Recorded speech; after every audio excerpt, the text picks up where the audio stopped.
the Virtual Arts Information Evening here at NUI Galway.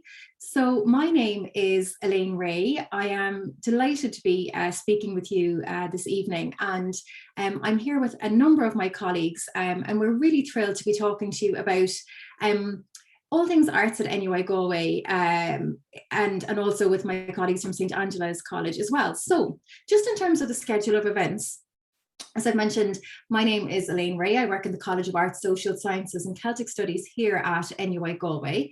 And I'm going to give you a quick 20-minute presentation on introducing the college to you, introducing our arts courses here at NUI Galway, and telling you just a little bit more detail about them, entry requirements, and just touching on some of our career opportunities with an arts degree as well.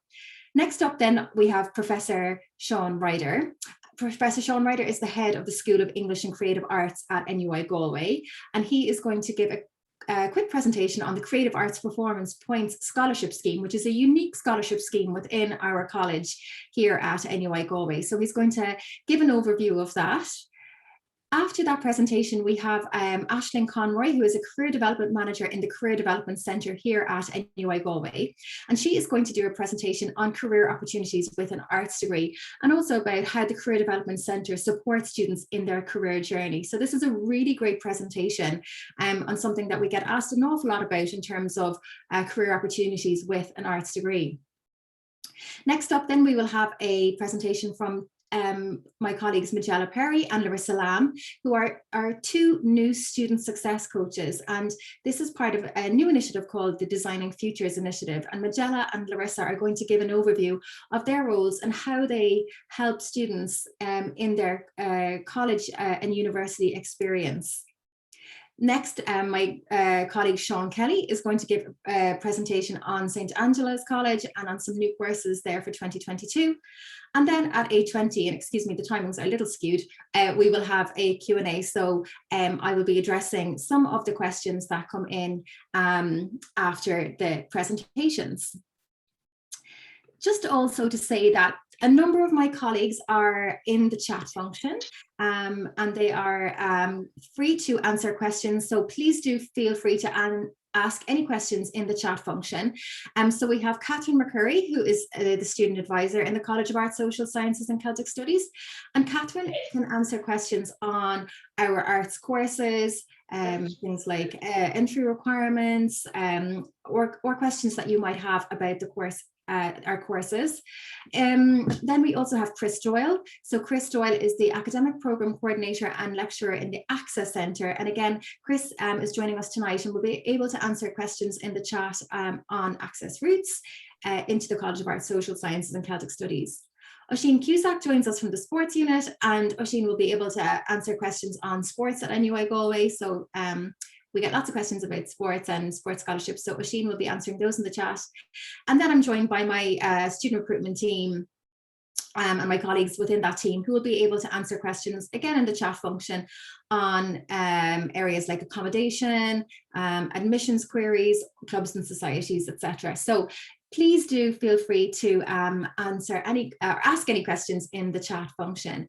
And as I've mentioned, we are really delighted to be here this evening.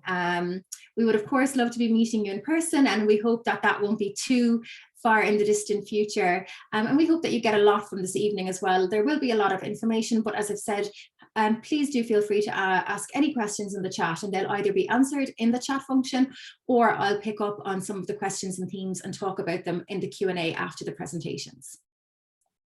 So I'm going to begin, and if for anyone who has joined a little bit late, just to say again, my name is Elaine Ray. I work in the College of Arts, Social Sciences and Celtic Studies, and I'm going to talk a little bit about studying arts generally at NUI Galway. So first off, I think it's good to reflect on what an arts degree actually is, because it can be a little bit of a confusing term. I think often when we think of arts, we think of maybe art and design, but actually an arts degree is a way of describing a group of degrees that include the study of areas in the humanities, social sciences, or creative arts. So just again, looking at each of these areas, the humanities is the study of aspects within human society and culture. So that looks at areas like languages, literature, history, and philosophy. The creative arts, and the definition that we have here, is that it's a wide range of human practices of creative expression, storytelling, and cultural participation. And many of you may know that Galway is really well known for the creative arts, and the creative arts are very much present throughout the city and county. And it's the same for NUI Galway. The creative arts are very, very important to us here at NUI Galway, and are very much part of both our academic offering and also our extracurricular offering as well. We also have the social sciences then, and that's the study of people and their relationships with interactions with society. So that's looking at subject areas like psychology, geography, economics, law, politics, and sociology. So all of these different areas make up what we call an arts degree. And at NUI Galway, we have courses that span across the humanities, creative arts, and social sciences. And I'm going to speak a little bit more about those now in a moment. So first off, I guess, and again, I'm so delighted that so many of you have joined this evening. It's so wonderful to see how many people are interested in an arts degree, and an arts degree from NUI Galway. And I think, you know, I'm sure many of you are thinking about the different course options that are out there and trying to understand what is the right degree for me. And I think when I think about an arts degree, I guess reflecting on the type of person or the kinds of characteristics a person might have who would be interested in an arts degree, or the subject areas that you might be interested, or indeed the career choices that you might have aspirations for. I think an arts degree really is a great degree for a person who is interested in people and behaviors. So if you're interested in people, an arts degree is a really great degree, because it really does study people in all different types of ways.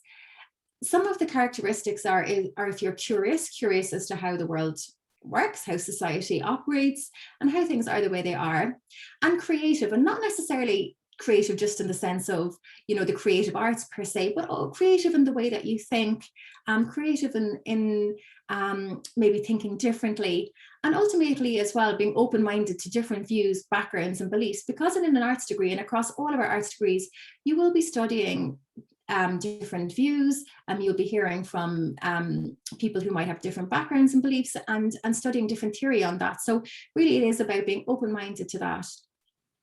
An arts degree, again, is a really great degree if you are conscious of societal issues. Again, a lot of our degrees will address the big societal issues. So for example, you know, the environment, climate change, might be two of those issues that would be addressed in some of our arts courses. So again, really, if you are conscious of the big societal issues of our time.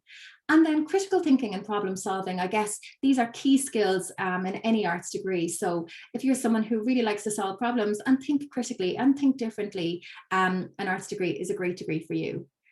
In terms of the subjects that you might be studying at school, like a lot of the subjects that you're studying will continue on in a different number of our arts degrees. So you might be studying languages. I'm sure most of you are doing English, history and geography, music, maths, technology, economics. So a whole spectrum of subjects that you're already studying at second level can be then carried on into third level with an arts degree. And then in terms of a career choice, so you might already have an idea of what you might want to do when you, if you go on to third level and when you finish a degree, or you might just be considering all of the different career opportunities that are out there. I guess the great thing about an arts degree, and Aisling is going to talk about this later, is the variety of different career opportunities that exist with an arts degree. And these are just some of them, but there is a huge plethora of both existing careers and new careers that don't even exist right now by the time that you will graduate, that an arts degree will really set you up for success in. So I guess if you have a really wide range of different careers that you're interested in currently, an arts degree is a great degree because it can set you up for success in such a wide range of career areas. And then in terms of why an arts degree from NUI Galway specifically, well, the great thing about our arts degrees here at NUI Galway is that they offer you a lot of choice. They really give you the chance to shape your own degree. And we have degrees that range from really flexible degrees, and our most flexible degree is the BA Joint Honours, which I'll speak a little bit more about, to then more specialised degrees. But even within our more specialised degrees, and what we term them our denominated degrees, there is still a lot of flexibility. There really is the flexibility to shape your own degree. That can be either by choosing an additional arts subject to study alongside the area of the degree, or it can be from choosing from a range of optional modules. On many of our degree courses within arts, you will have the chance to learn languages and travel. And in fact, all language students will study abroad for a duration of the degree. And there are opportunities for non-language students to study abroad as well. There is a real focus on skill development within our degrees, and that's really to equip you with the hard and soft skills to be successful in your future career or future study. On many of our degree programs, there are work placement opportunities, and in fact, some of our programs have compulsory work placement as part of their curriculum. And as I've mentioned, our degrees open up pathways to a variety of exciting careers and also opportunities for further study. And a number of our arts graduates will go on and specialise in certain areas, and will go on to further study in order to have that speciality. Just to say as well that in 2021, 4 subject areas within our College of Arts, Social Sciences and Celtic Studies were highlighted as being amongst the best in the world. So these subject areas were formally recognised by a body called the QS World University Rankings. And you might often hear about university rankings, and you might see it in the news. But 4 of our subject areas in the College of Arts were recognised by this body. So we are actually in the top 150 universities in the world for English language and literature, the top 200 universities in the world for modern languages, the top 250 universities in the world for education, and the top 250 universities in the world for psychology. And whilst these subject areas were formally recognised by the QS World University Rankings, all of the subject areas in the College of Arts, Social Sciences and Celtic Studies have excellent credentials and are taught by world-leading academics. So then, just to actually demonstrate all of the courses that we have on offer in the College of Arts, Social Sciences and Celtic Studies. So on the left of the screen, as I'm looking at it, we have our highly flexible courses, and these are the BA Joint Honours, GY101, and the BA Global Experience, GY129. So the Joint Honours is our flagship BA program, and it's what is, I guess, really technically or really known as the arts degree. And for a long time, it was the only arts degree that we had in the college. So often when you hear someone say, I'm studying arts, it's the BA Joint Honours degree that they're studying. And it's a highly flexible joint major degree. And what that means when I say joint major degree is that you will study 2 subjects to degree level as part of this degree. And it is a subject-based course. So you pick subjects on this degree. The BA Global Experience has the exact same structure as the BA Joint Honours. The difference is that it has a guaranteed year abroad or study abroad experience in year 3, making it a 4-year program. Again, I'll touch on the structure of these programs in a moment. And then we have what we call our denominated degrees. And these are relatively new degrees, a lot of these degree areas, and are all 4-year courses. And they, as you can see, are degrees in more specific areas across the humanities, social sciences, and creative arts. So these degrees focus on a more specific area of study. But as I mentioned earlier, there is still lots of flexibility within these degrees, either in terms of, for some degrees, you'll study an additional arts subject alongside the area of the degree, for example, the BA Journalism or the BA Music, or the BA Film and Digital Media. And then in other degrees, you will be able to choose from a list of optional modules, and modules are classes that, you know, really are the kinds of modules that you'll be interested in as well. So there is still plenty of flexibility within all of our denominated degree areas. Just to say from the outset, the requirements for all arts courses at NUI Galway is a minimum grade H5 in at least 2 subjects and passes in 4 other subjects at O6 or H7 level in the Leaving Certificate, including Irish, English, another language, and 3 other subjects recognised for entry purposes. So really just to point out here that for all of our arts courses at NUI Galway, we do require a 3rd language additional to English and Irish, and of course appreciating that some students may have exemptions from Irish as well. So this is a requirement for all of our arts courses. And then certain courses will have specific subject requirements, particularly those with mathematics in them. So just in terms of the BA Joint Honours then, so as I mentioned, this is our flagship course in the College of Arts, Social Sciences and Celtic Studies, and is, I guess, traditionally what is known as an arts degree. So it's a 3 or 4 year degree depending on your subjects that you choose. And it is a really highly flexible degree. In fact, there's actually over 300 different subject combinations in this degree alone. So it really is a very flexible degree. I will show you the structure in a moment, but in essence, you will choose 3 subjects in year 1 from the seven different subject groups. And you can choose any 3 subjects, but only 1 per subject group. And there isn't a hugely strategic reason, but the reason is that you can't choose more than 1 in any subject group is because the timetables of those subjects would be very similar. So you wouldn't be able to study 2 subjects within 1 subject group at the same time. And I think, reflecting on, choosing your subjects, it's really important. And this goes for, I guess, anything that you want to do after you finish school or after you coming back to education. It might be, when you're reflecting on what course you might want to study, whether it is you want to go on to 3rd level education, or the type of 3rd level education you might want to go on and into. It's just really important that you do what you like and what you're interested in. And in this context, it's really important to choose subjects that you like and that you're interested in, because it really will make your academic experience so much so much nicer to be studying something that you're interested in.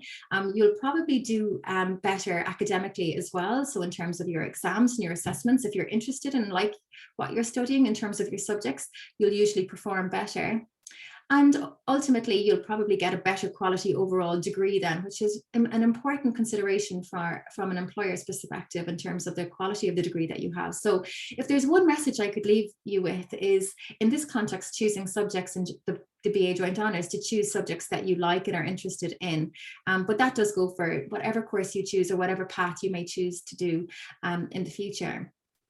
It's also important to choose subjects that go well together, and that reflect your future career ambitions. So for example, if you know that you might want to work in a business environment, let's say, you might want to choose subjects like law or economics or mathematics or political science and sociology. So it's just wise to think about maybe the types of industries or the types of sectors that you might want to work in, and make sure that your subject choices reflect that. So these are all of the subjects that we have in the BA Joint Honours. As I mentioned, there's 7 different subject groups, and you can choose 3 subjects in first year, any 3, but only 1 per subject group. And as you can see, there's a really fantastic variety of different subjects across the humanities, across in languages, in social sciences, and in the creative arts. So there really are subjects as part of the Joint Honours programme to suit any interest in any career aspiration. This is the structure of the Joint Honours. As I mentioned, in first year, you'll choose 3 subjects.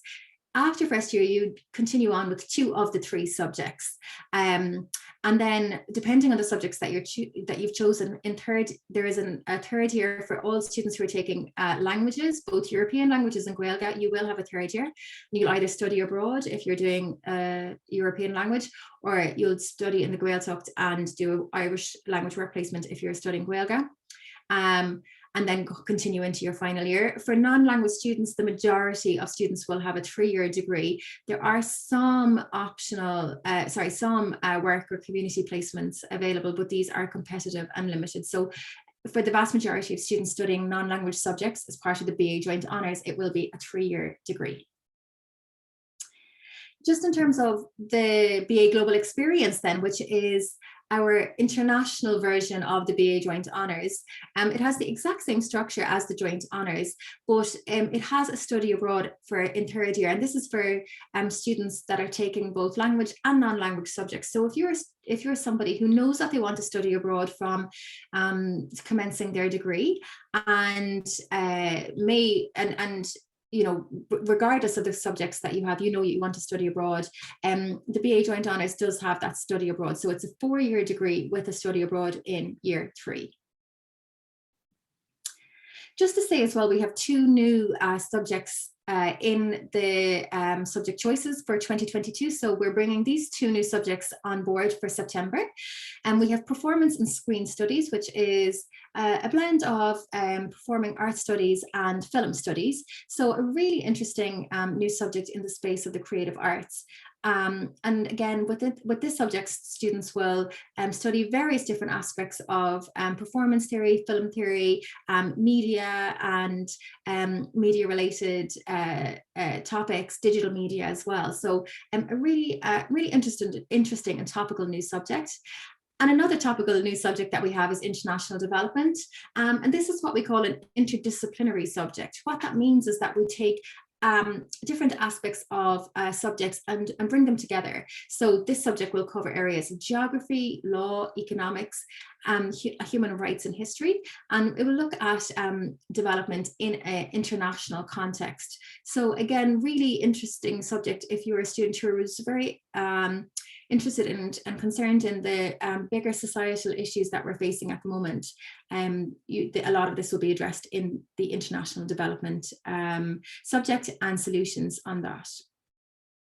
Just to say in terms of subject requirements, for the vast majority of the subjects you'll have seen in that table of subjects, there are no specific requirements, with the exception of 2 subjects. So French, if you were interested in studying French as one of the subjects, this requires a H4 in the Leaving Certificate or other equivalent final exams if you were studying in a different system except outside of the Leaving Certificate system in Ireland. All other languages that we offer, so German, Italian and Spanish, can all be taken from either beginners or intermediate level. And then Gaeilge, if you're interested in studying Gaeilge as one of your subjects, this does require a H5 in the Leaving Certificate as well.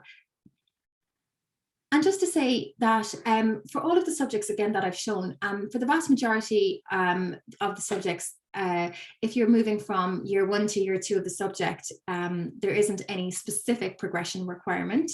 However, some subjects that I've outlined here do have specific progression requirements. So in terms of law, if you're interested in taking law after first year and continuing on with law as a subject as part of your joint honours degree, this is determined on merit, and the top 100 students will be able to progress with law into second year. And in terms of psychology, psychology is such a popular subject here at NUI Galway. There are 2 progression options after first year. So the top 15 students, and this is determined on, again, merit, will have the opportunity to transfer into the denominated BSc Psychology, which is the specialised psychology degree. The next 100 students then, again determined on merit, will be able to progress with second year psychological studies, and that is taking psychology into second year of the BA Joint Honours degree and continuing on then with what we call psychological studies to degree levels. So those are the 2 progression options with psychology. And then mathematics has 2 progression options as well, depending on your overall grade after year 1. So finally then, just very quickly touching on the denominated degrees, and as you've seen, we have a whole range of denominated, more specialised degrees. Each has an individual CAO entry code, and they focus on a more particular area of study. They're all 4 years in duration, and many of them provide students with the opportunity of either studying abroad or gaining work experience, primarily in year 3 of those programmes as well. And some of those courses actually have compulsory work experience as part of their structures.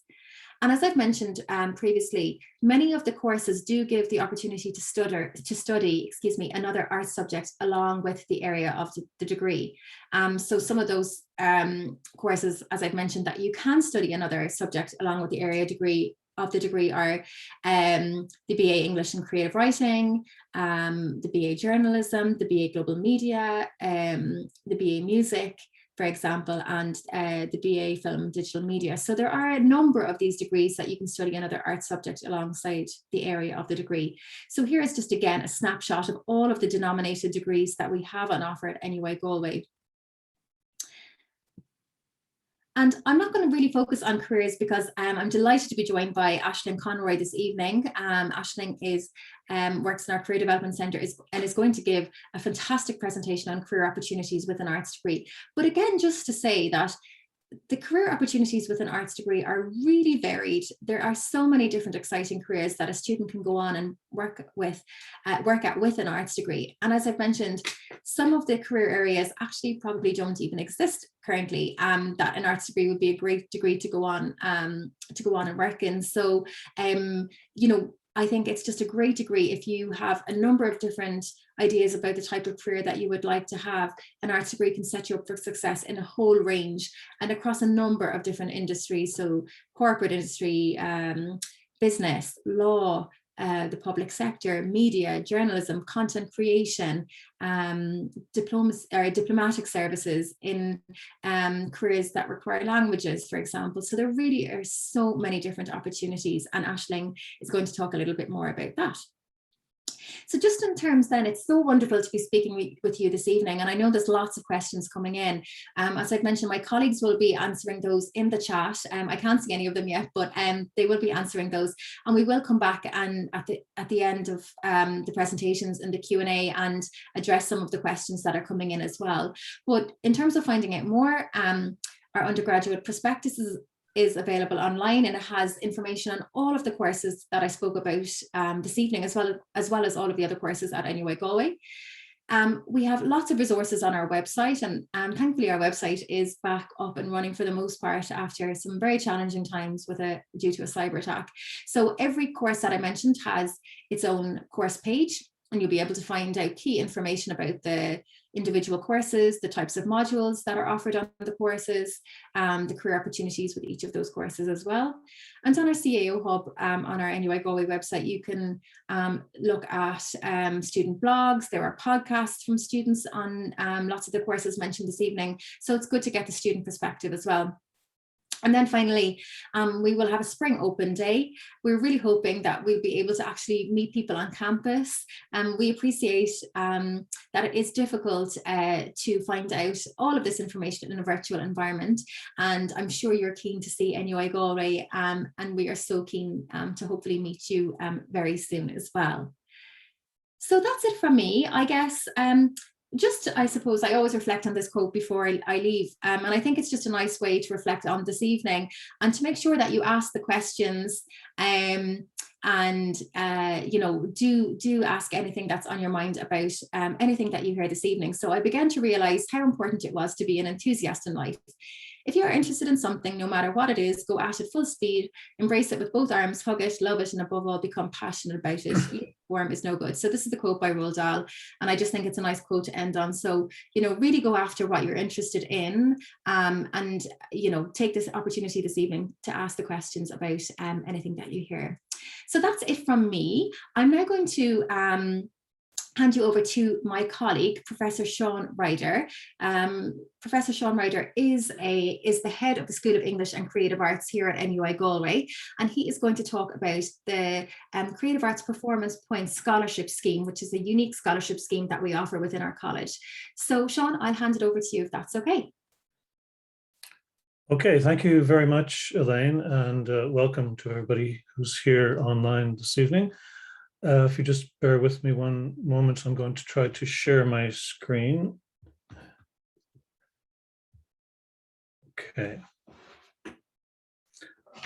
Okay, so I'm here just briefly to tell you a little bit about the Creative Arts Performance Points Scheme that, as Elaine has pointed out, we offer here at the university, and it's a unique scheme. And it arises because of the university's commitment to supporting creativity and the creative arts, and not just in terms of the course offerings that we have, but also in terms of supporting students with their own creativity, no matter what subject they're doing. So this is a scheme that, although it is focused on creative arts, it's available to any student to apply to, and you don't necessarily have to do a creative arts subject if you get these additional points as part of this particular scheme. So I'll just take you through some details about this scheme in the few minutes that we have. again, just bear with me here 1 second. Okay. So just to tell you a little bit about what this scheme is. So we offer this special creative arts performance points scheme for students who show exceptional artistic promise and achievement in 5 areas of excellence. And those 5 areas are creative writing, which could involve anything from writing poetry to short stories to novels, to any sort of written work, if you like, that has a creative dimension to it. Then secondly, there's drama and theater. And this could be both, writing plays, writing dramatic pieces, or it could be performance. It could be performing in theater. The third area is film and digital media. So this can be actually making films. It could also be writing a screenplay. And in terms of digital media, because there are all these new forms of creative expression through digital technology, not just in the traditional forms of film and television, as we know, there's scope to submit a work which, maybe something published as an online creative work, something published through social media and so on. Then the fourth area is what we call nonfiction writing, which includes journalism. So this is writing which might not traditionally be considered to be creative, although often even journalism has quite a bit of creativity in it. But nonfiction writing, in other words, writing, we'll say writing about environmental issues, something like that, in which you show your skill at communicating a message, right? So that's nonfiction writing. And then finally, the category of music. So this could be either a composition that you may have composed. It could be a performance as well. Some example of musical creativity that you can demonstrate. Now, so what do you do if you are a person who has created these things? Well, if you apply to this scheme and you're successful, you'll get a bonus of 40 points to your CAO points total when you apply for an NUI Galway undergraduate course. So you can use those 40 points no matter what subject you've applied to or what program you've applied to. Like I say, you don't just have to apply for a creative arts subject like music or drama and theater. You could be applying for engineering. You could be applying for science. You could be applying to the College of Business. The one area in which these points are not applicable is in medicine, simply because of the point situation in medicine. Okay, now in terms of what you do if you would like to apply for these bonus points, if you like, for your CAO, you have to choose at least one of these areas. It is possible to submit to more than one, although you have to make separate submissions to each of the areas that you apply to. But if you apply to an area, we'll say creative writing, you send a sample of your work. So if it's creative writing, it could be a short story, it could be a portfolio of poems.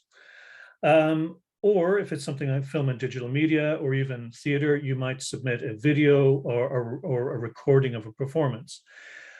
We give more detail about the kinds and forms of submission when the details of the scheme are published later on. So I won't go into all the detail now, but you'll be given instructions about the different kinds of submissions that you can make under these different headings. The second thing you need to submit, as well as an example of your creative work, is a reference. And that should be from maybe a teacher or some other mentor, not necessarily a family member, but somebody who can speak in a kind of objective way about your suitability for the scheme. In other words, that you've displayed, good creativity or interesting creativity in that they have knowledge of that.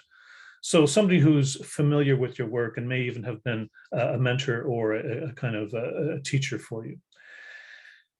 And the third criterion is that you have to achieve a minimum of 350 points from a single sitting of the Leaving Cert in 6 subjects, okay? So you have to have achieved at least that minimum, and then you're given 40 additional points on top of that. And obviously you won't know your CAO points until the results are released, so you won't know whether you've got one of these you won't know whether you're able to use this until you do get your CAO results eventually. The point I want to make before I leave this slide, however, is on the first point there, that in order to be successful in this scheme, and we normally award up to 5 awards within each of these 5 categories, but the awardees need to really be able to demonstrate this exceptional promise and achievement. So in other words, it's the equivalent of, we'll say in sports, being a, playing for the senior county team, or being an Olympian. In other words, your example of creativity has to be really of a kind of professional standard. So it means that normally you would have maybe won an award for your work, or you would have been published, or you would have been given some sort of recognition or validation. So we're looking for that level of achievement for this scheme. Okay, a couple of things just on the process. So the application process itself normally opens in May, and then the results are announced before the CAO change of mind deadline in July. But further details of next year's scheme, and we'll also have a document of frequently asked questions. They'll be posted up on the NUI Galway webpage for the Creative Arts Performance Points scheme. And that web page address is right here. If you go to that right now, you'll see the information about last year's scheme, but we'll be updating that in the next few weeks so that you'll have that information in the new year for next year's scheme. And as I say, it'll give you more details about the kinds of formats for your submissions and your applications, and a bit more detail about what we're looking for in each of these 5 categories.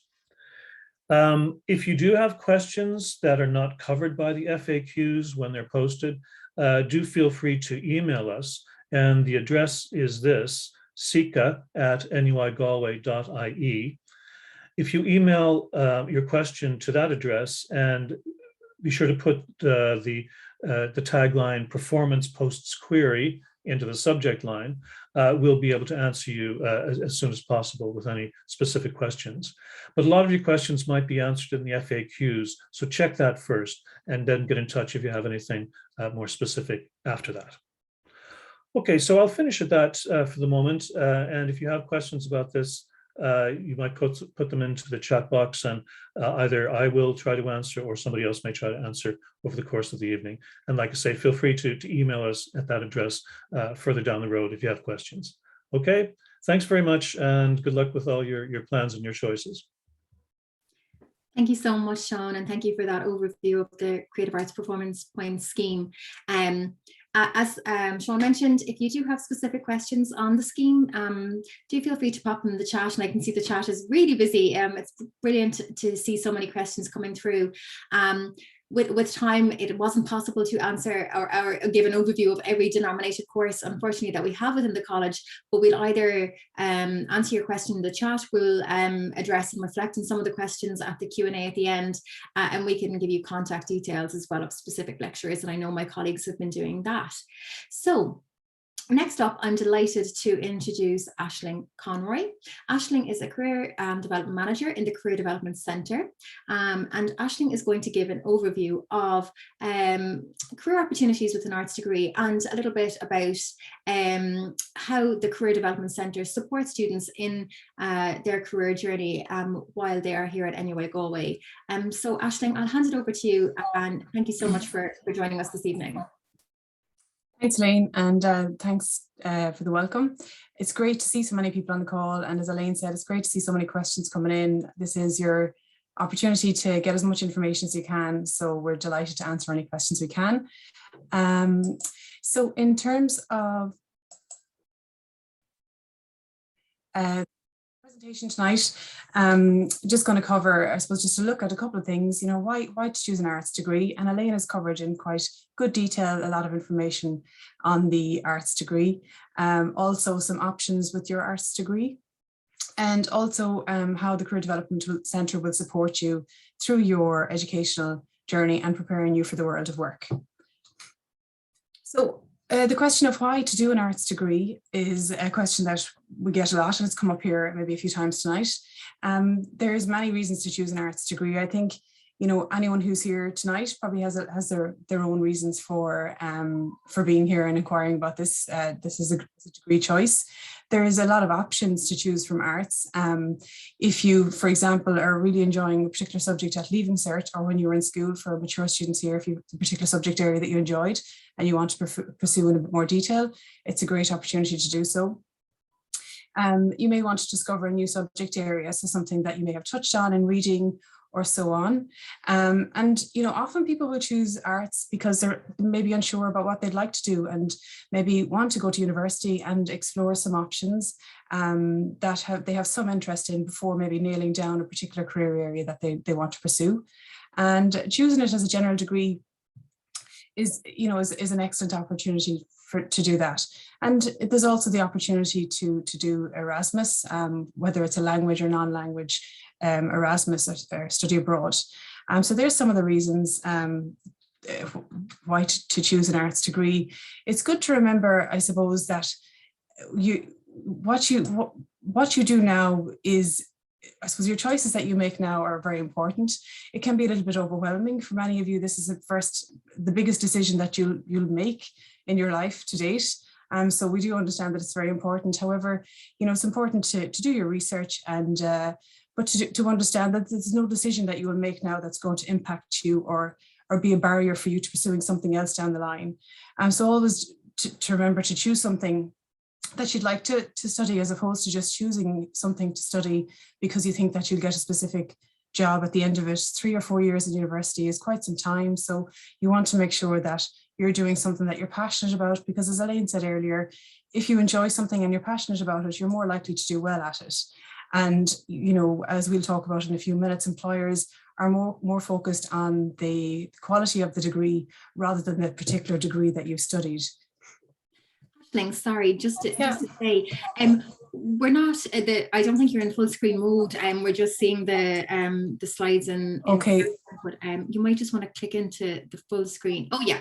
I did. Apologies, I was wondering there, it seemed to have clicked by accident. No problem, that's perfect, thank you.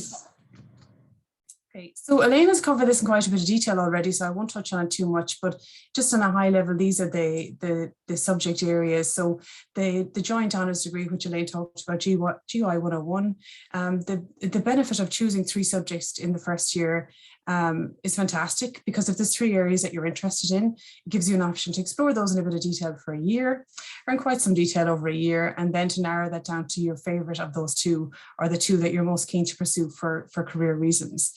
So that's really important to have that option.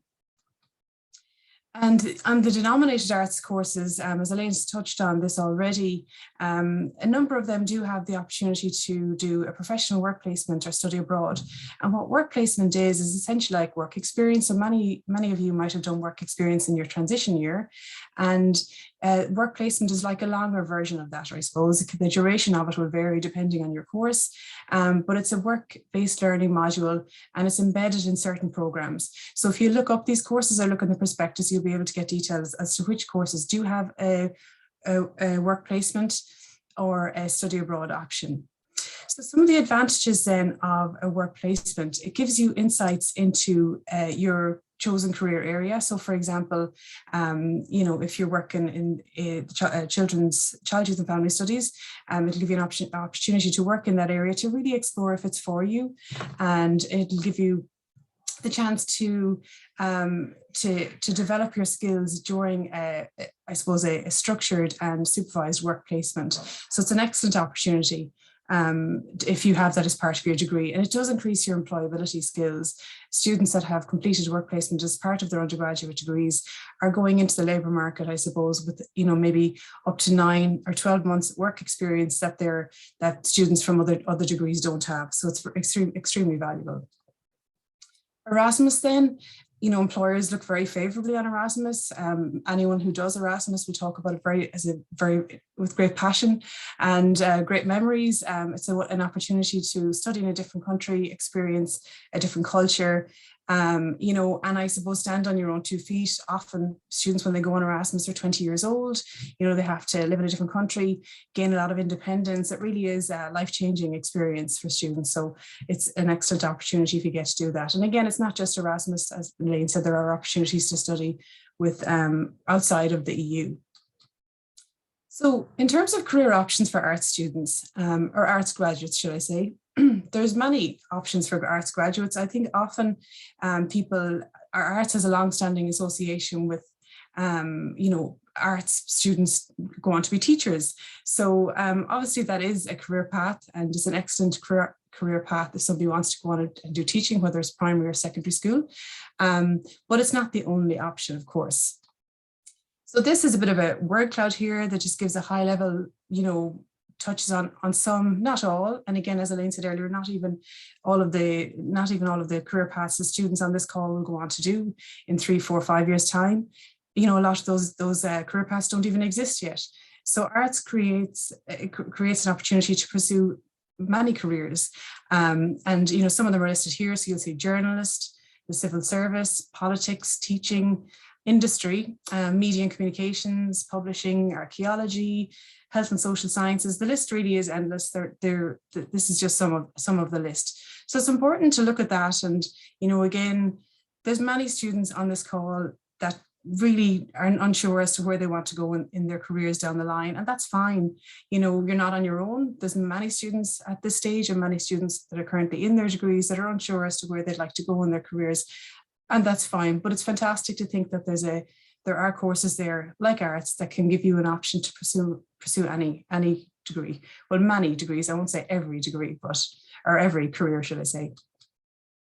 So these are some of the careers that some of our arts graduates have gone on to pursue. So diplomat, translator, interpreter, obviously for those students that study languages. The GIS analyst is a relatively I suppose niche area, but certainly something that many art students will go on to do. Heritage officer, curator, community development, marketing executive. So the whole world of business and the areas of business, HR officers just listed under that, management consulting. So anything in the business world, many students of arts will go on to do. And obviously then there's the legal profession. So as Elaine touched on earlier, there's an opportunity to study law in the first year of your arts degree, and whether you go on to study it later on or do it as a postgraduate course, there's options to go on and work in the area of law as a solicitor, barrister, or other legal areas. So there's a fantastic range of opportunities available for arts degrees, and all of these careers here are careers that our arts graduates have gone on to do. So, and the important thing to remember as well is that you know, your career choice is not limited by your degree choice. So most employers, and you see from the survey results here, that most employers, when they're looking at who they're going to hire or the graduates that they're going to target for their companies, they're not necessarily looking at a specific degree. They're generally very open on the degree, and only 42% of employers in this survey had said that they were looking for students from a specific degree. So that means that over half of employers are not concerned about the degree, but what they are concerned about, as Elaine touched on earlier, is the degree that you, I suppose, the grade that you get in your degree. So you might see companies looking for a 2.2 grade or a minimum 2.1 grade, which is, you know, you would need to be performing well in a degree to achieve that. It is attainable, but to do what you need to be invested in it, you need to be motivated and you need to be interested. And that's why it comes back to doing something in your degree that you're interested in and motivated in. And just to reflect on that a little bit and think about the subjects that you've done well at in school or when you're in education. So the subjects you either did well at them because you enjoyed them or that you were motivated to do them, or you had a natural ability with them. So just to think about those things when you're making your career choices. So the other thing that we just touched on a little bit there was conversion courses after your general degree. So you can, I suppose the one advantage of doing a 3-year arts degree is that you have most undergraduate degrees are 4 years. So if you've done a three-year arts degree and you do a 1 year or 2 year conversion course after your degree, it can open up a whole new area. Now, this isn't just something that's open to arts graduates. It's in fact, all students would be eligible to do conversion courses, and they will be in the areas of law, IT software, health therapies, education, there'd be teaching, anything in the area of business, psychology, social science, and many more. So there's lots of these conversion courses. So again, this is what I talked about earlier in terms of the degree choice that you make now isn't going to be a barrier for you to pursuing something down the line. Obviously, it's important the degree subject that you choose now is going to, if you have a specific career in mind, the subjects that you choose in arts or the course that you choose is important to get you to your career sooner. But at the same time, it's still achievable even if you take what we might call the scenic route. So further options of study then, so many of our students do go on to pursue further studies within arts. And again, these are just some of the areas on a high level. There's many courses here at NUI Galway, and I think something like 60 to 70% of our students that do pursue further studies do so here at NUI Galway. However, many students will go on and study maybe in Europe if they're a language student, or in other locations here in Ireland or throughout the world. So our graduate outcome survey, there's a survey done, it's a national survey every year on graduates and where they've gone and what they're doing.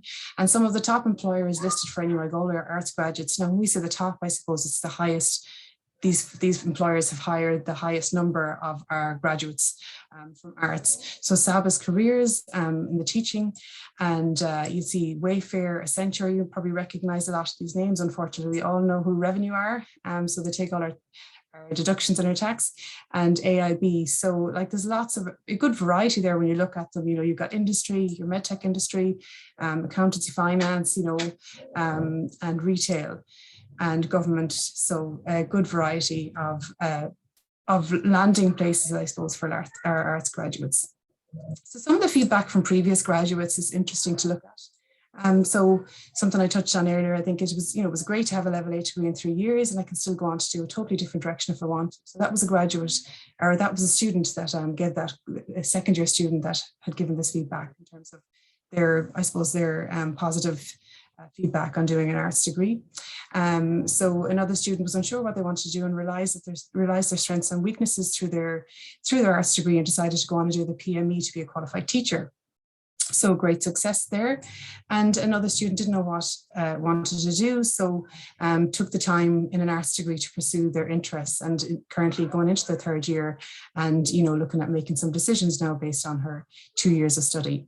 And unlike other courses, you have a mix and match of what type of degree, and you can make it your own, which Elaine talked about in quite a bit of detail there. So some useful resources, and many you'll be familiar with these already, but I think it's always important to highlight them. So in terms of Qualifax is an excellent resource to actually view all available opportunities, undergraduate and postgraduate opportunities in the country. Careers Portal is an excellent resource for understanding career options, and you can get a huge range of career advice, and even to do interest inventory tests there and things like that. Grad Ireland is something we refer to our graduates to all the time. It gives insight into different career paths and post jobs and where to find them.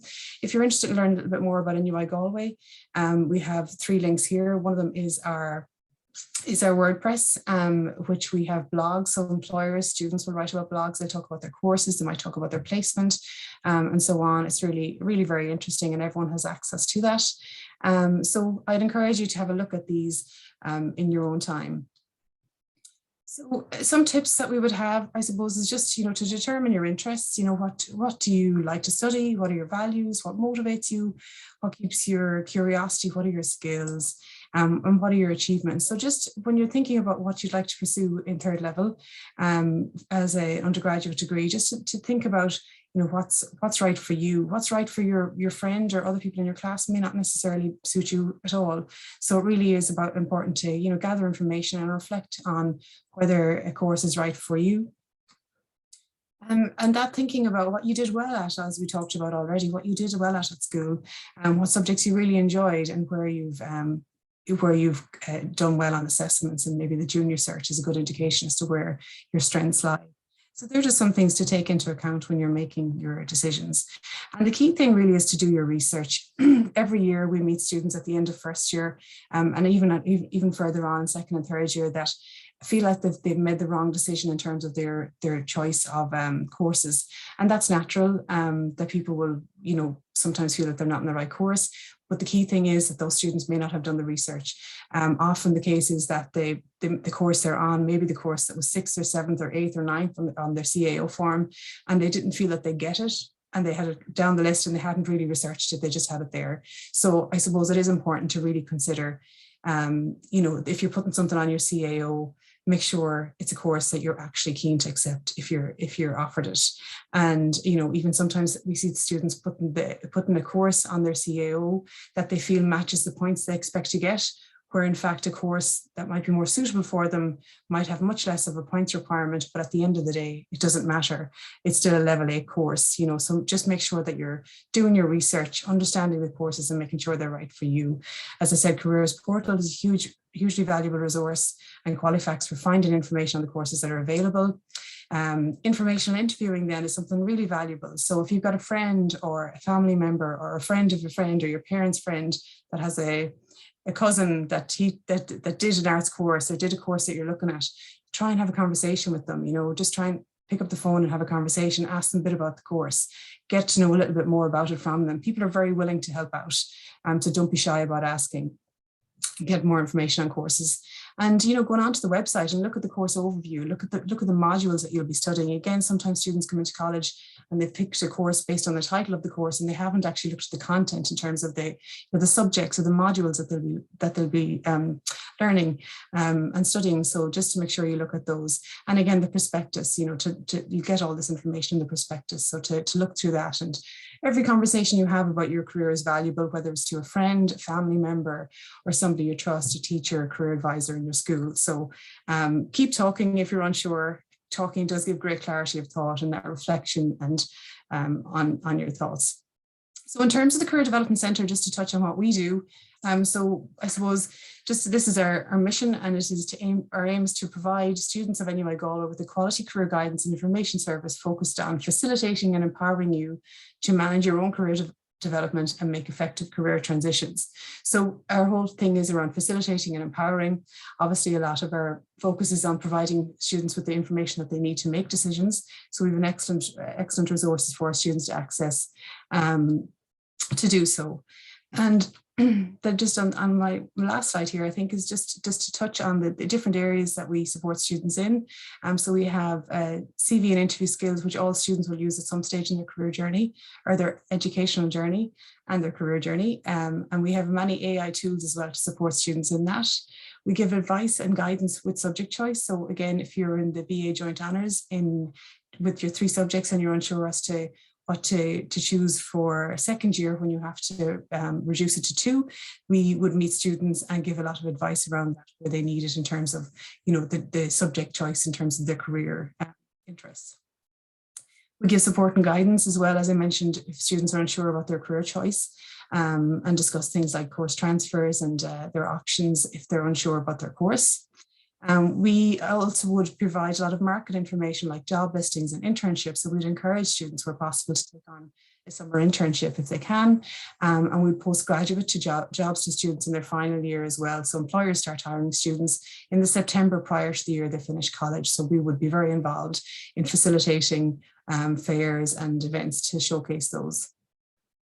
So we have a lot of e-learning modules as well, so that students can learn in their own time. We're conscious of students' schedules in terms of their study and other commitments, such as work and family. So we have a lot of online modules where students can gain, I suppose, skills and knowledge in the area that'll help them enhance their career opportunities and develop their skills. And we have a lot of information on options with your degree, a lot of labour market information. We do a lot of surveys in terms of where our students have gone on. So that information is very valuable for students in courses to see what others have done. May not follow them, but it gives some insight in terms of the opportunities and the variety of opportunities that are available. We run a lot of career seminars as well. to help students and to enhance their employability. They're run throughout the semesters at different times, and we run recruitment fairs as well. We have a major fair in semester 1 around October, and again in January we have a massive internship and job fair as well, where hundreds of employers come in to speak to our students about career options. And we have a number of employer events on campus as well that give students an opportunity to speak one-to-one with employers and get an idea of the jobs that are available, get a real insight in terms of working for their company and the type of jobs they'll be doing. So we have an employability award as well. So again, not every student will have the opportunity to do a work placement. Not every student will have an opportunity to do a summer internship, but we do have an employability award as well that students can start participating in their first year and generally do it over the course of one academic year. It is to help students develop their employability skills and to gain recognition for their experience, which may be voluntary experience, and help students to articulate their skills to potential employers as well. So it really helps students to develop their employability skills and to be able to communicate that to employers on their CV and on their interviews. So that is a very, I hope I didn't go over too much time there, an overview of the Career Development Centre, and there's some of our social media as well, if you're interested in following any of those. So thanks very much for listening to me, and apologies if I ran over time.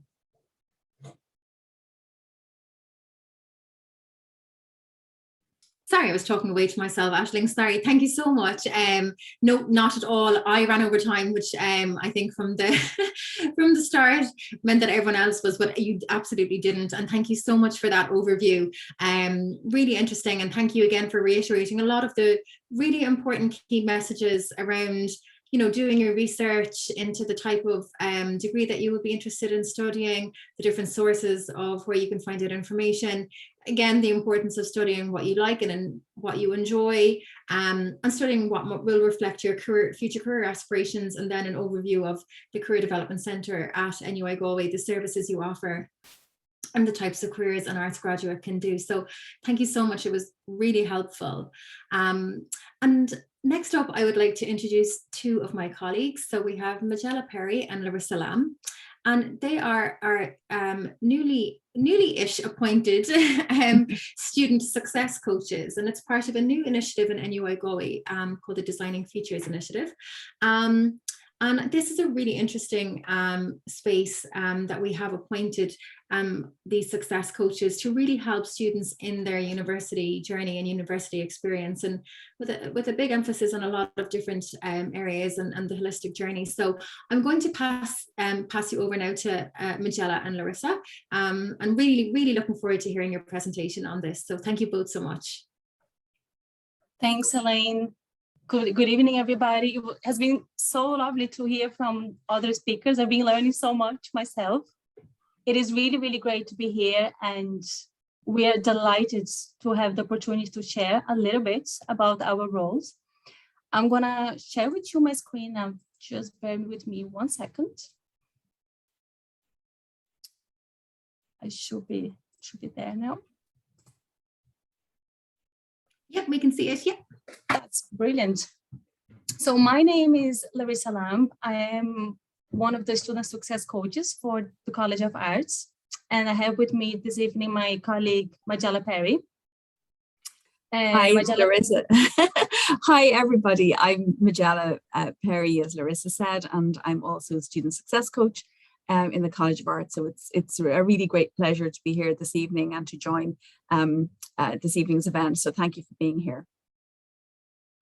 Thanks, Majella. So as Elaine has said, we are so delighted because we are part of a new project called Designing Futures, which it is a new initiative at NUI Galway that aims to produce the new generation of graduates. So NUI Galway is the very first and only university in Ireland to have a student success coach.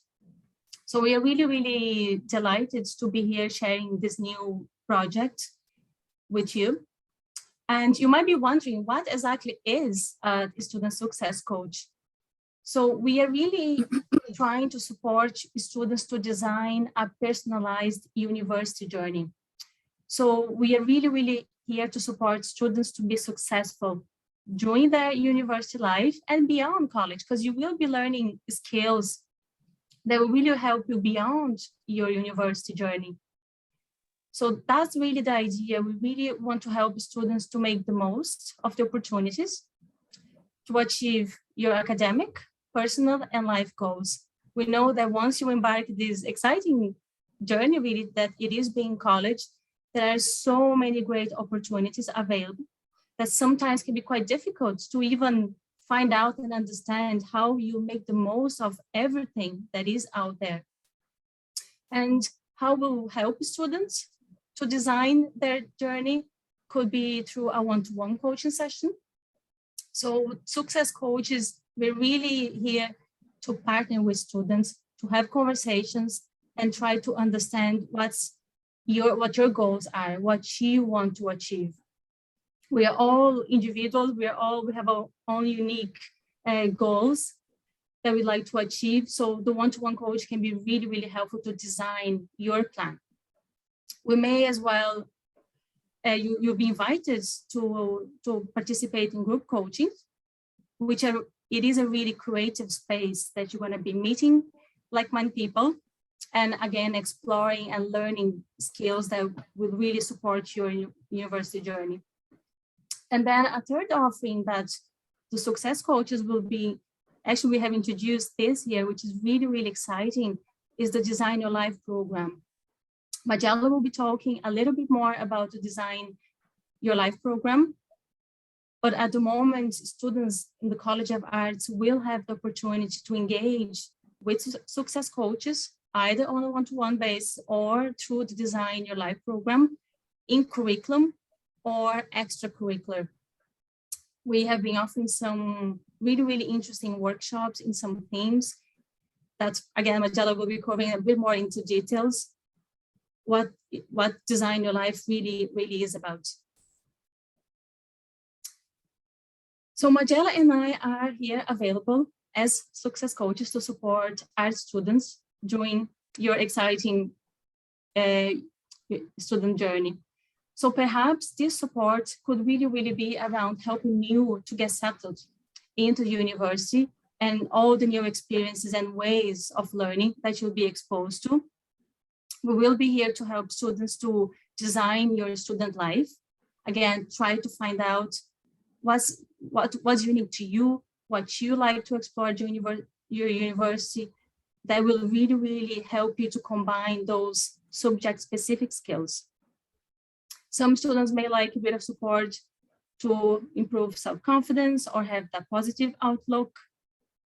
You may decide that you like to talk to a success coach to design your own network, to understand where you can meet new people, or how can I really avail of all of the great supports that are already available to you at NY Galway.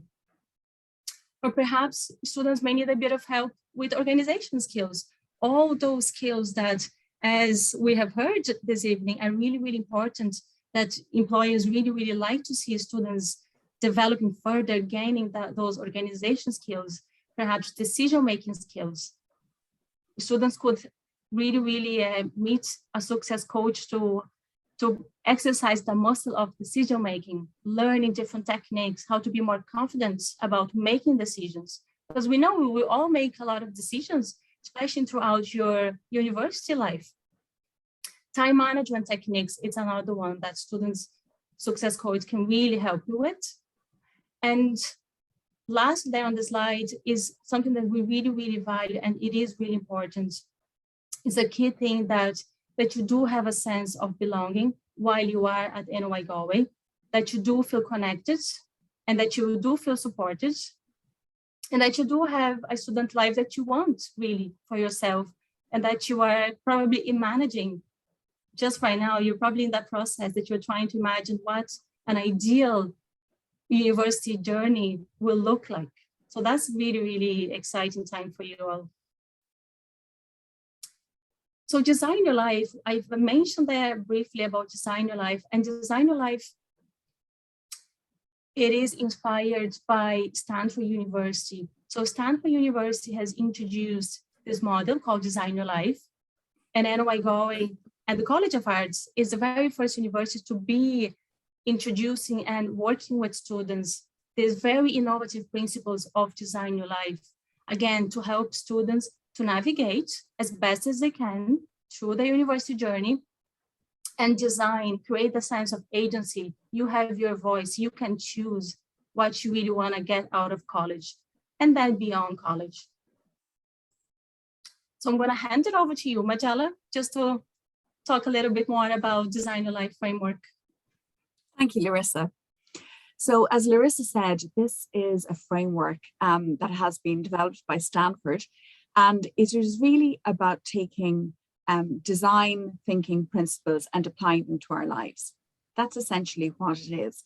And us kind of, I suppose, proactively thinking about our life and the way we would like it to be. And in your case, your student life and how you would like it to be. So if you have a look at this framework here, there are 3 parts to it. If you like the middle part, you can see what looked like a series of steps in a process. And that's really the design process part. So I'll maybe just refer to that first. So I just very briefly mention each of these steps. So the accept stage is, I suppose, recognizing where you are, not maybe where you'd like to be, but just acknowledging where you are right now, because this is your life. The empathize step is about developing the ability to understand yourself and to know a bit more about who you are, but also being aware of all the other perspectives that you're going to meet and be open to on your university journey, and empathizing with where you are and maybe where you might want to be. And then the define phase there in green is here, I suppose you have the opportunity to maybe scope out and identify what you would like to work on for yourself and what's really important to you. The ideate phase that's really a step about creating lots of ideas, thinking about lots of possibilities. And I suppose, you know, brainstorming and thinking about things that are important to you. And then moving then into prototype, which is, I suppose, trying things out, actually putting things into practice, asking questions, gathering information, you know, gaining experience, and then testing, which is really, you know, practically trying things out. You know, what did you find out by doing that? Reflecting on the experience. What do you know now that you maybe didn't know? So this design thinking process, it might look like a linear process on the slide, but in fact, it's not linear at all. It's really a cyclical process of doing and engaging and reflecting. And then if you like, it's sort of sandwiched between 2 other layers, that meaning making layer, which is, I suppose it's an important part because we're talking about designing our lives. We're not designing products. So meaning is really important. You know, what is the meaning of work for each of us? What, you know, where does it sit within our life?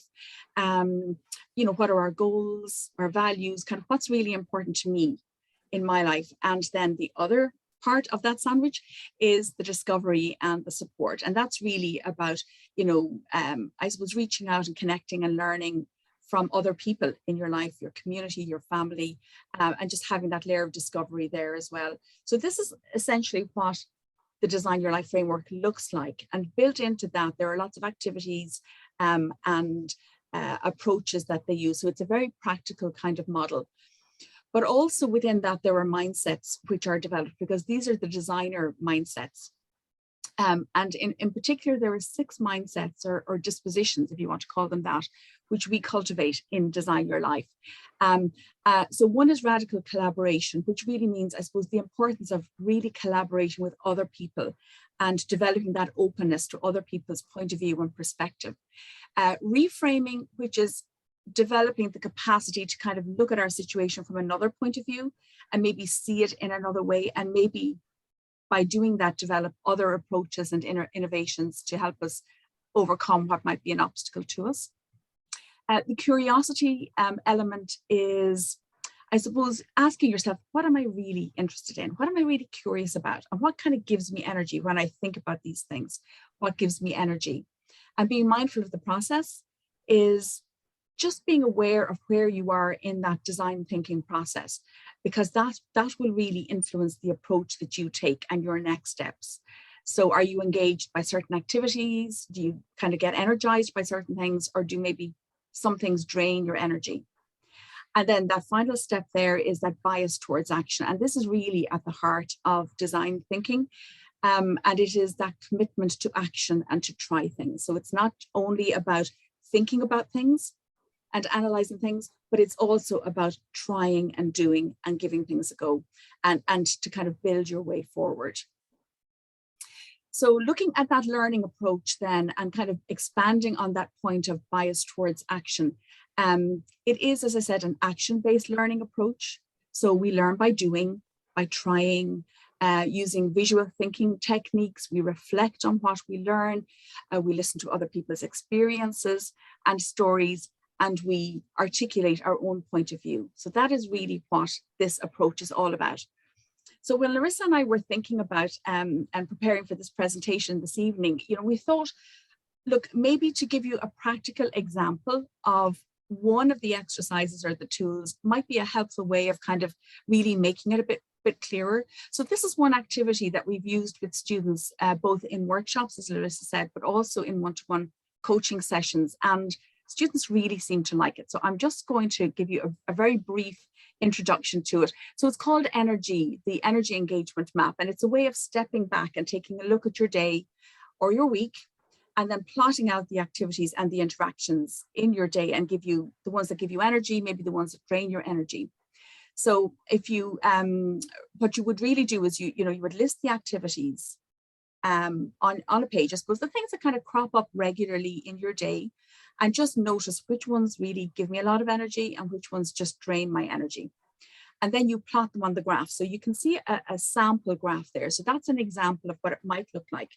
So you have the x-axis is the time, and then you create these blocks where if it's above the line, it's energy giving, and if it's below the line, it's energy taking. So obviously the higher the block above the line, the more energy you get from the activity, and the same below. So if we just have a quick look at this, this is just an example of what it might look like. You can begin to see that, for this individual, a lot of energy giving activities are kind of grouped together at the start of the day. So somebody likes to go and to the gym maybe, and the exercise in the gym there gives them a lot of energy at the start of the day. And maybe meeting up with a friend for coffee is something that really gives a lot of energy as well. If you look across then, maybe something like traveling to college. So that's kind of partially up and partially down, because maybe, okay, it takes a lot of energy. The traveling might actually drain energy a bit, but perhaps the person is listening to music or listening to a podcast or doing something else. So it's actually giving a bit of energy. But as you move across through the day there, you can see, for example, in the middle of the day, this individual has a tutorial in the library. So it's really taking a lot of energy. It gives a little bit, but it's actually taking a lot more. And then they follow that straight away with assignments, which is all energy out. So there are things there that are kind of bunched up together. So I suppose the idea is that, you take a step back and see, what do you notice? I mean, what do I notice within this? What can I maybe resequence or maybe reprioritize in how I set my day up, so that I actually have the energy to do what I really need to be doing. So maybe moving things around, maybe not bunching certain things together. And as you see towards the end of that day, there are a lot of energy draining activities kind of bunched in together. So it's about, I suppose, just taking a moment to look and to notice and see, gosh, did I notice that, and was I aware of that, and would I like to change anything about it? And in actual fact, we met a student recently, and he was really busy with college work. He was juggling assignments, he was preparing for exams, and he just needed to manage his time a little bit better and his energy to help him to get done what he needed to get done. And he found this exercise just very helpful. And in fact, he decided to kind of resequence some activities and reprioritize some activities in his day just to manage his own energy better. And as I said a moment ago, like, a lot of students really kind of respond quite well to this activity. And you can see a little flavor there of some of the things the students have said to us after the workshops. It helped me to recognize what was draining my energy in my day. It was an amazing opportunity to learn more about myself and my time. Great atmosphere, lovely group of people with similar outlooks, and being able to identify what takes my energy and what gives me energy is actually really important. So as Larissa and I have been saying, so this Design Your Life framework, it's all about being proactive in designing your student life. And I suppose pursuing the things that you're curious about and you'd like to learn a bit more about as well. So I just hand back to Larissa now for the final piece. Thanks, Majella. And it is really hard to put an overview because Design Your Life, it's so innovative and there's just so much. We could be talking all night, but we really hope that you just got a flavor, and we are really, really excited to introduce these new concepts, to be here, to partner with students in the College of Arts. It's such a great opportunity. We have truly been enjoying working with the College of Arts and the students. It is a really creative space to be. And Design Your Life and Success Coaches, I think we work really well in that sense. Students are really, really proactive and there is a lot of creativity. So thank you so much for your time, for listening to us tonight. Thanks for inviting and having us, Elaine. And we really look forward to seeing you at NY Galway soon. Thank you.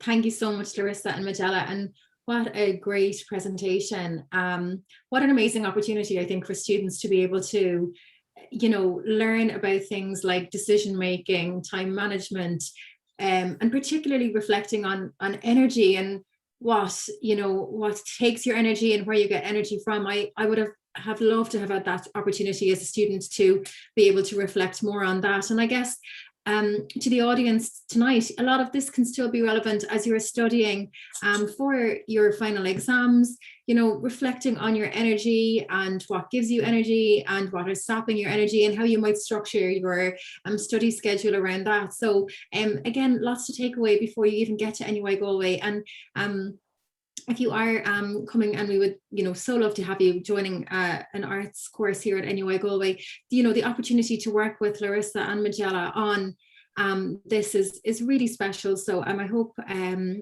you know, I really hope that if you are coming, we would that you will engage with them. And as I've said, I would have loved to have had that opportunity as a student to really be able to delve into that, because these are skills that you can take much further than your academic life into your professional life as well. So next up, and the last presentation of the evening before we will reflect on some of your fantastic questions coming into the chat, and just to thank my colleagues for being so busy responding to the great questions that are coming in. I would like to introduce you to Sean Kelly. So Sean works in St. Angela's College in Sligo, and he's going to give an overview of the courses in St. Angela's and some new courses for 2022. So Sean, over to you. Thanks so much, Elaine. So as Elaine mentioned, my name is Sean Kelly, and I'm going to give an overview of the courses we have on offer at St. Angela's College up in Sligo for 2022. And I'm going to briefly mention as well some of the alternative pathways to get access onto those courses. So I'm going to share my screen now. So hopefully you're seeing that. So first of all, some reasons to choose a course at St. Angela's College. All of our courses sorry, just to say, we aren't seeing your screen. I beg your pardon. No problem. How about now? Yes, lovely. Perfect. So some reasons to choose St. Angela's College in your CAO. All of our courses are university accredited. So all of the courses I'm going to give an overview on this evening are university accredited. So it's a good heavy qualification that our graduates have on their CV when they finish their course with us. We have high employability in graduation, so we're delighted to be able to say hand on heart that our graduates are all working, whether it be in the classroom setting, healthcare setting, or within industry. We offer a unique range of course combinations, and by that I mean that some of our course combinations you won't find anywhere else in the country except for St. Angela's. And we are the National Centre of Excellence for Home Economics. It's probably the area of study that we're best known for. And this year we launched our National Centre of Excellence based on the legacy and the record of high standard home economics education over 70 years. We have small classes though. All our classes are capped at very specific numbers. And the nice thing about that is our students do get to know one another very quickly. And you can see the circle of friendships forming right from day one. We have state-of-the-art facilities, whether that is in our clinical skills lab for our student nurses, our textiles, fashion design, art rooms, our food labs, our science labs, and a very impressive library facility and a beautiful location right on the lake shore. We participate in Erasmus Plus also, like in NUI Galway, so students can avail of some study abroad opportunities while they're doing their course. We offer transport to and from Sligo town. We're located about 6.5 kilometres outside of Sligo town, for those of you not familiar with where the college is located. So that shuttle bus runs multiple times a day, gets students from Sligo town centre, stops at all the student villages along the way, gets our students to the college for their lectures and for their practicals. And then the last point there is student accommodation. Unfortunately, everyone suffered this year with third level student accommodation, but it is something that has worked itself out, certainly in Sligo. And when I spoke to our student services officer recently, all of our students had secured accommodation. So hopefully it's a problem that we won't have to face in the future.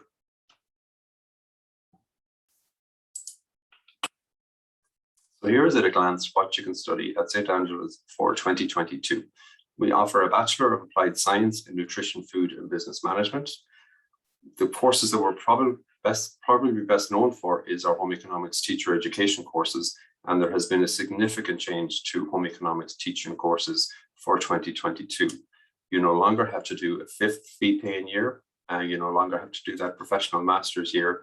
It is now restructured to a 4-year Bachelor of Education. So home economics teachers going forward only have to study for 4 years to gain enough credits to register with the Teaching Council. There is an option of a second subject with home economics, and it's either biology, religious education, or Irish. And then brand new for 2022 will be home economics single subject Bachelor of Education, again, a 4-year degree. Separate to that, we have a Bachelor of Arts in Home Economics. So our Bachelor of Applied Science is for those students out there interested in working with food and see themselves working in the food industry going forward, whether that interest is developing from a family business, from a part-time or summer job, or indeed from your home economics class. It's a level 8 4-year honours degree and aimed at students with a strong interest in food product development. You'll touch on nutrition and health each year of the course as well as developing a balance of business skills and business modules for the food sector. In 3rd year of the 4-year course, we send our students out on a placement for 20 weeks. Now, usually by 3rd year, our students have identified a food company that they want to go to for the placement, but if not, we can certainly step in given all the relationships we have built up with the food businesses over the years. Placement can also be internationally through the Erasmus Plus program. Employment opportunities then for graduates vary. It can include food production and innovation. New product development is a key area for many of our graduates within food companies. They could also be involved in quality control or sensory analysis, apply for any management or supervisory positions within food companies, sales and marketing, consultancy and research, become a food lab technician if they really enjoy the science element of it, and indeed set up your own small to medium food business. Entry requirements are your 2 H5s, your 406s or H7s, and a lab science is required for this particular course. I go through the alternative pathways at the end of the slideshow. So then that brings us on to our home economics teacher education courses. As I mentioned, there has been a big restructure for 2022. Students now only have to undertake a 4-year Bachelor of Education at level 8. During those 4 years, they will gain enough ECTS to qualify to register with the Teaching Council and go straight into teaching after the 4 years. So it's great news for our students interested in home economics teaching. There is that second subject if students want to consider a second subject, and it's either biology, religious education, or Irish. And then brand new for 2022 is home economics single subject.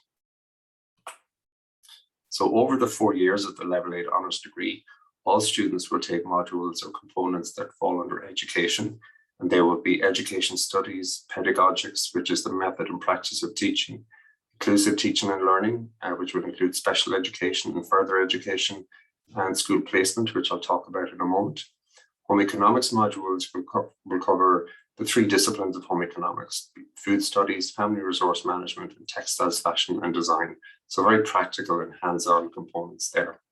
And then if you're choosing the second subject with home economics, you will have a separate set of modules, a separate list of modules, whether that's under biology, religious education, or Irish.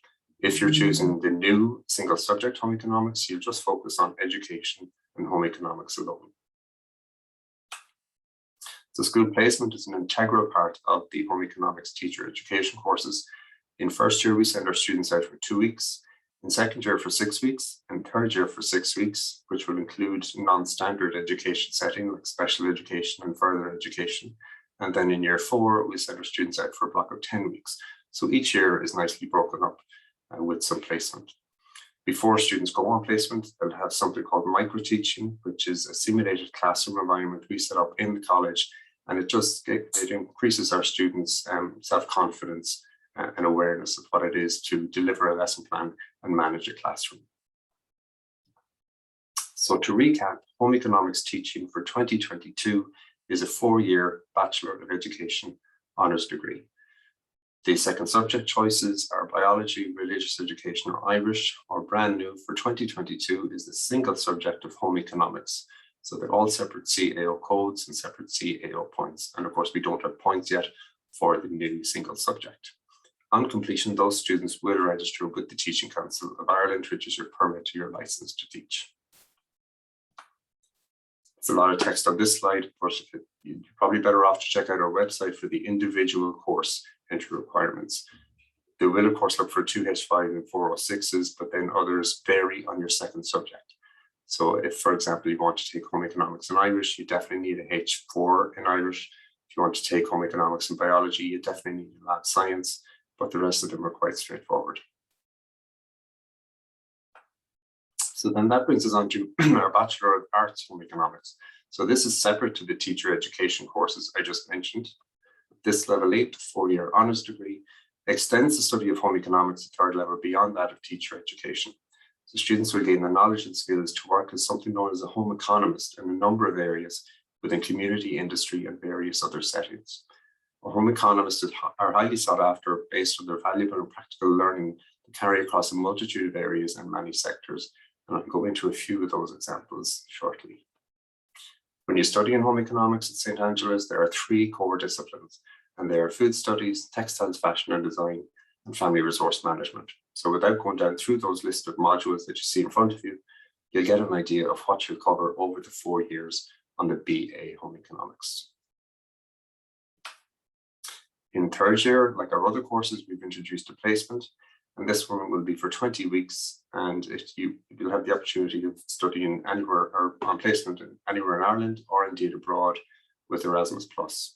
So we have our first cohort of third years this year. So it's a relatively new course, and they have secured placements around the country. And in fact, some of them are planning to go to Malta using the Erasmus+ program. Placements could be within food companies like Kerry Food Groups, family resource centres within the community, government bodies like Healthy Ireland, the Food Safety Authority of Ireland, MABS and the HSE, organisations like Safe Food Ireland and the GAA, National Learning Centres. We've had discussions with a company called Millet, and they manufacture kitchen appliances like smoothie makers and blenders. So they all need product testing. So who better to product test than a home economist? And I've also included media, because we have been approached a number of times by media companies, publications, online and printed publications, for looking for the expertise of the home economist, Easy Food magazine being one example. So the main question on this course is, what are the employment opportunities as a BA home economist?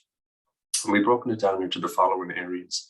So work in the community or public sector could be acting as a home management advisor, working with family resource centres in the community, so meeting and sitting down with community groups, first-time mothers, for example, individuals or family groups, and addressing everything from childhood obesity to meal planning, healthy eating, the lifestyle choices, budgeting for the household, all very practical life skills.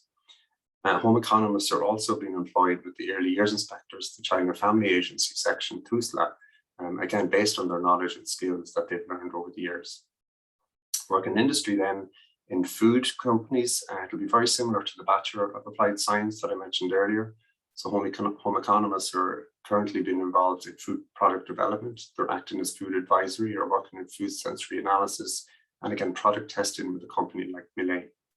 Fashion entrepreneurship, craft and design entrepreneurship, textile and interior design as well, because those are included in the components in the disciplines of home economics. And again, work in the media, food styling, cookery demonstrations, and TV cooking shows. The second most popular question we're getting asked about this course is, after 4 years with the BA, as a graduate of the BA Home Economics, can I teach? And the answer is yes. So as they were developing the BA, they partnered up with NUI Galway, and NUI Galway run a professional Master of Education on a continuous basis down in Galway, and they will accept our BA graduates should our graduates wish to explore teaching as an option. So there are a number of other postgraduate opportunities for home economists as well. These are just a few more listed here as an example. Entry requirements for the BA Home Economics: your 2 H5s, your 406s or H7s, and we do look for home economics in your leaving cert on this one. So this is a snapshot of the points that came in based on 2021. So this would be what you're aiming for 2022. And of course, we don't have the points yet for the new single subject home economics. So that is an overview of the undergraduate courses on offer for 2022, the arts programs that we offer for next year. So now I'm going to briefly go through the alternative pathways onto those courses. We offer the Access program route, so you might be familiar with it. It's Diploma in Foundation Studies is known as well. It's a 1-year part-time course where students can get a taste of what it's like to go to college, but on a part-time basis. There are some eligibility criteria that students have to meet from a socioeconomic perspective, but during that 1-year part-time course, they will take core modules, which are obligatory, and then there's a suite of taster modules that's a select in semester 2, and that'll be based on where you can see yourself going after the Access course. So think of it as that famous stepping stone to an undergraduate degree. And then these are the places we reserve specifically for Access program applicants every year. We launched something called the APT project, or the Access to Post-Primary Teaching project, a few years ago, and we've reintroduced it again now. It's essentially for our BEd, or Home Economics Teacher Education courses, and it's a QQI route, but it is very specific to further education providers within the BMW region, or the Border Midlands Western region. And we've partnered up with 17 further education providers so far. It is a list we're hoping to grow, but you will have to undertake the QQI awards in one of those 17 partnered institutions. There are some eligibility criteria necessary for application, and then there is additional supports given to APT project applicants each year for each time they apply. Separate to the APT project, we open up our QQI pathways nationwide for all of our arts programs. So on our website, we have listed the QQI awards that you must have achieved in the year prior to applying for our courses. Students come to us via the HERE scheme. The HERE scheme offers places on reduced points and additional college support to leaving cert students from a socioeconomically disadvantaged background. So the eligibility criteria can be checked out on the website.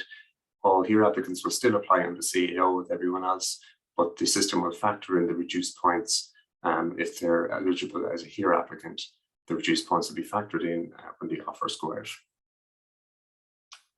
And similar to that, then, for any students who present to us with a disability or learning difficulty, may be eligible to apply for our courses as a DARE applicant.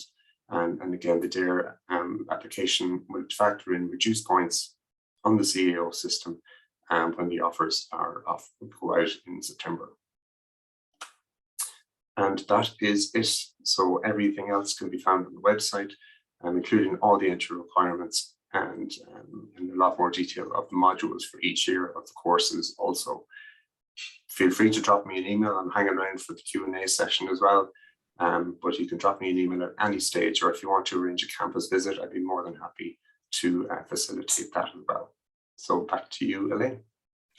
Great, and thank you so much, Sean, for that really great overview of your offering at St. Angela's and the different routes of studying there. Really informative. And again, if anyone has any questions for Sean, feel free to pop them into the chat. My colleagues have done an amazing job tonight of answering a huge volume of questions in the chat itself. And so for this Q&A section, I guess I just reflected on maybe some of the themes and some of the main question areas coming in, and maybe just to give a bit more information and context around some of these. Again, do feel free to pop questions in the chat as I'm speaking, and I will hopefully get to those as well as we have some time. So there is a number of questions around languages and language requirements for our arts courses here at NUI Galway.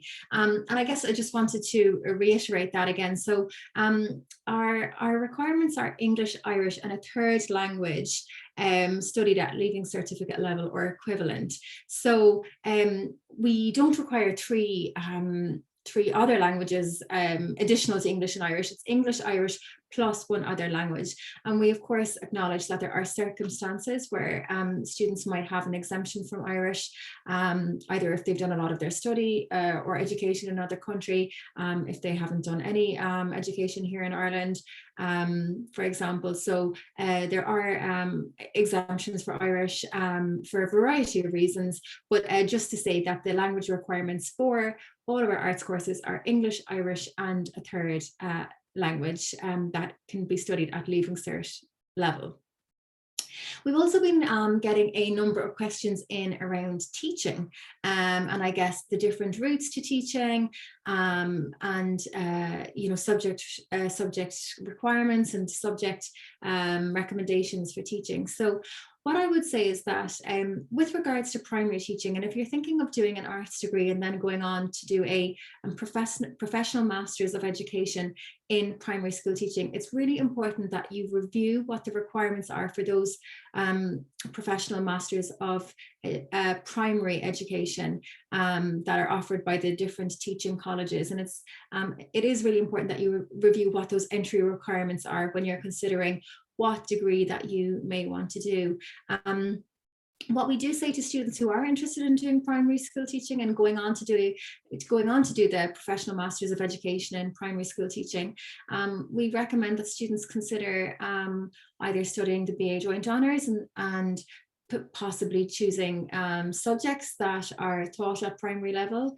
As I mentioned in the chat, a number of students will do Gaeilge as one of the subjects because of the Irish language requirements set out by the teaching colleges for the entry requirements for the professional Masters of Education in primary teaching. But it isn't a compulsory to do Irish in your undergraduate degree, but people consider it because of those individual requirements. So again, really important that anyone interested in those master's programs do review the entry requirements. The other program that many students will study at NUI Galway before continuing on to do professional Masters of Education in primary teaching is the BA Children's Studies, and that is advised as a pathway program onto the primary teaching masters. So just to touch on that. And in terms of secondary school teaching, well, Sean actually just mentioned it, at NUI Galway we do have a professional Masters of Education in post-primary teaching, which is a master's for students who are interested in teaching at a second level. So I guess the most common route for that career pathway is to study the Joint Honours, or a degree programme that you can study 2 subjects to degree level that are recognised by the Teaching Council of Ireland. And then you will go on and after you have finished your degree, you will go on and do the 2-year 2-year professional Masters of Education in post-primary teaching. So it's really important just to say that within the degree that you study 2 teaching subjects that are recognised by the Teaching Council of Ireland. Now we do have at NUI Galway what we call 2 concurrent teaching degrees. What that means is that after your degree you are qualified to teach. So you don't need to continue on with a professional Masters of Education in post-primary teaching. And these degrees are the BA Mathematics and Education and the BA Education, Mathematics and Computer Science. So those 2 degree programs will enable you to teach maths and or maths and computer science after the 4 years without needing a specific professional Masters of Education in post-primary teaching. Excuse me, that is quite a mouthful saying that. But again, if you want it, that is specific to maths and computer science. If you are interested in teaching other subjects, just you will need to do the professional Masters of Education, and to really consider that you should be choosing teaching subjects recognised by the Teaching Council of Ireland. So that's a little bit about that. Just in terms of, we did get one question there. Yes, we do recommend in terms of second level teaching and our 2 children's studies degrees, we recommend that students do the BA Arts with Children's Studies if you are interested in second level teaching, because that degree program will enable you to study children's studies as part of the degree, but you will graduate with 2 subjects that will be recognised by the Teaching Council of Ireland. Yes, that would be the degree we would recommend of the 2 children's studies degree. That is the BA Arts with Children's Studies. Just again, something that we've received a number of questions in the chat about tonight is around the whole aspect of studying abroad, and these are really great questions. We're delighted to get them, and we really encourage students to think about studying abroad for a variety of reasons. It really gives you a fantastic skill set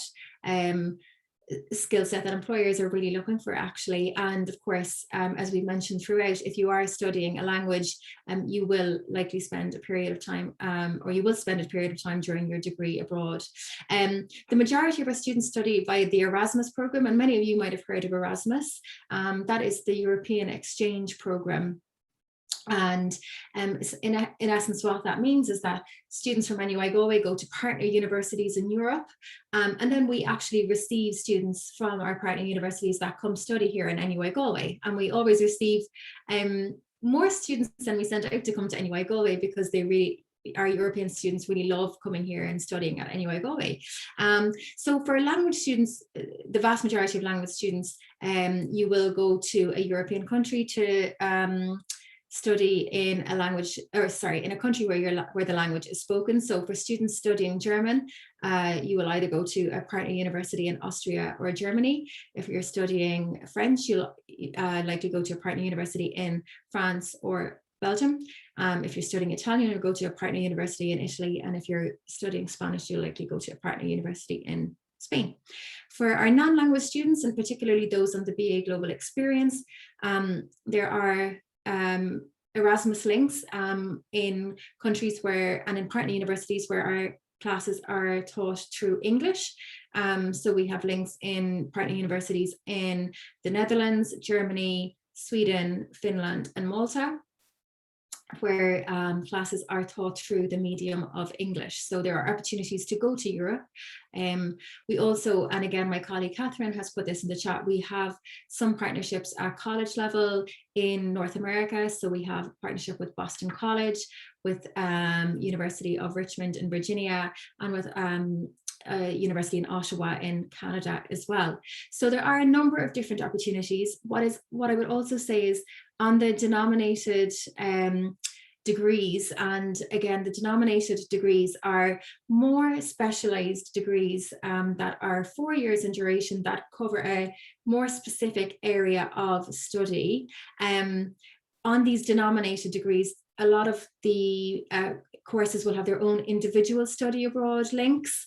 So they will have their own partnerships based on their more specific area of study. So again, in our prospectus and on our course pages and our websites, if you look up any of our degree programs, there will be information about the different study abroad partnerships that are there.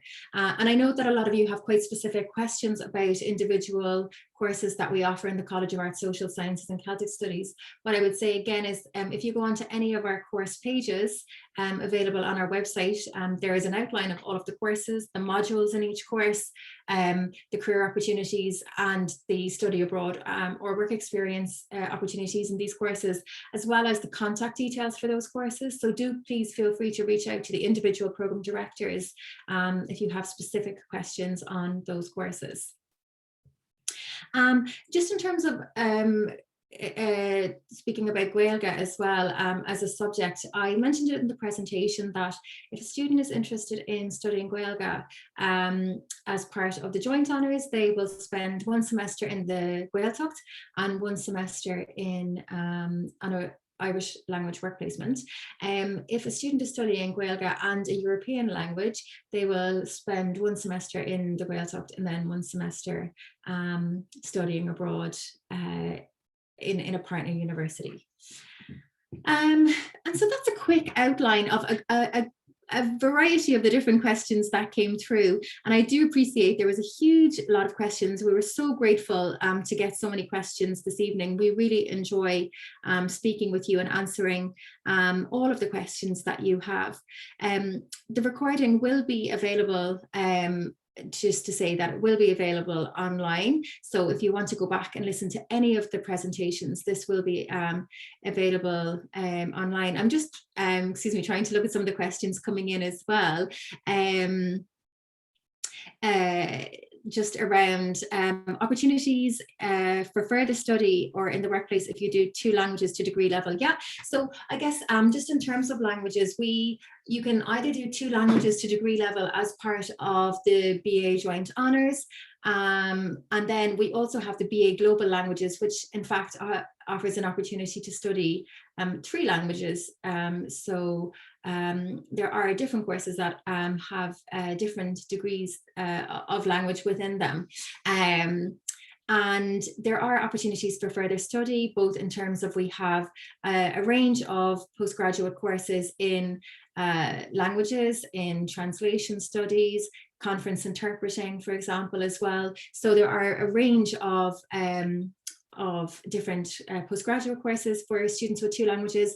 And in terms then of career opportunities, well, a number of students with 2 languages will go on into teaching at secondary or 3rd level with 2 languages, but also there's a huge plethora of different career areas, you know, more and more career areas in tech and business that require 2 languages, as well as you know, a whole host of careers in the EU that also requires multiple languages as well. So it really is a really increasingly growing space in terms of the ability of having being fluent and having 2 languages, and it's such a benefit from a career perspective.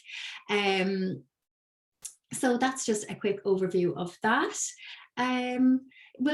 We'll give it a couple more minutes if anyone else does have any further questions. I guess I would just like to take the opportunity now to thank all of our presenters this evening, and to you, our audience, for being so engaged.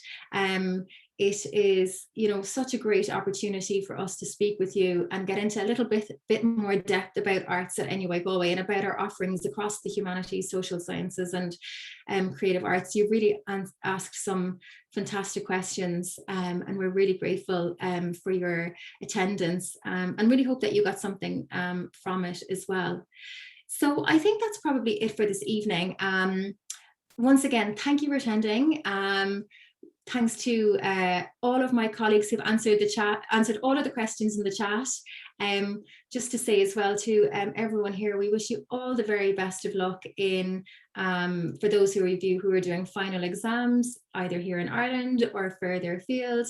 And to those of you considering coming back to education as well, we wish you the best of luck in your decision making on that. So all the very best of luck. We really hope to see you here in NUI Galway in the not too distant future.